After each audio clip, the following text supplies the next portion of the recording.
النهارده يا حبايبي هنعمل كريب.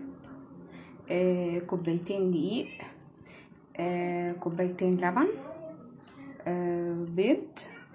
بنحط كل ده مع بعض ونقلب كويس لحد ما يبقى معايا الخليط كده اهو زي ما احنا شايفين.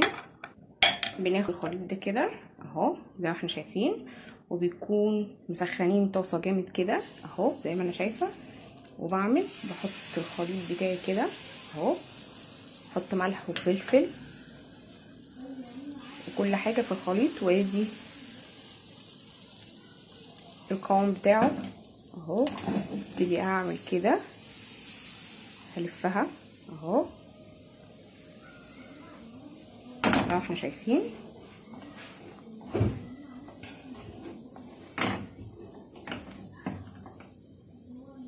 تستوي معايا اهي زي ما احنا شايفين كده. قلبتها الناحيه التانية. الحشو بتاعي هيبقى جزر، فلفل، لحمه مفرومه. ادي الكريب بعد ما استوى، عملت كميه اهي، كميه معايا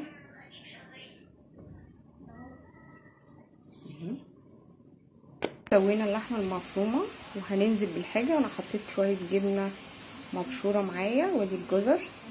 حطينا الجزر والفلفل والجبنه الموتزاريلا، وهي دخلت على سوا خلاص. الحشو بتاعي حطيته في الكريب، وهبتدي اتني كده اهو، هلف كده اهو كده، هقفل كويس.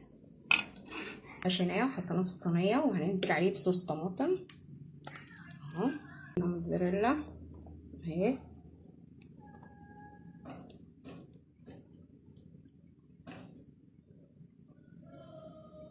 طلعت عليه شوايه حلو. هيبقى تفاحه مبشوره، زبادي وفانيليا، وحطيت عليهم شويه قرفه.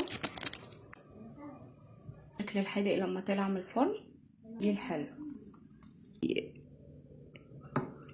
الكريب حادق، الحادق معانا اهو. وعملت معاه سلطه بلدي جميله. وادي الحشو بتاع الكريب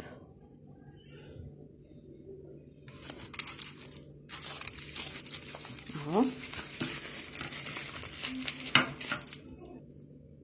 كأنه من بره. هدوق واقول لكم الطعم.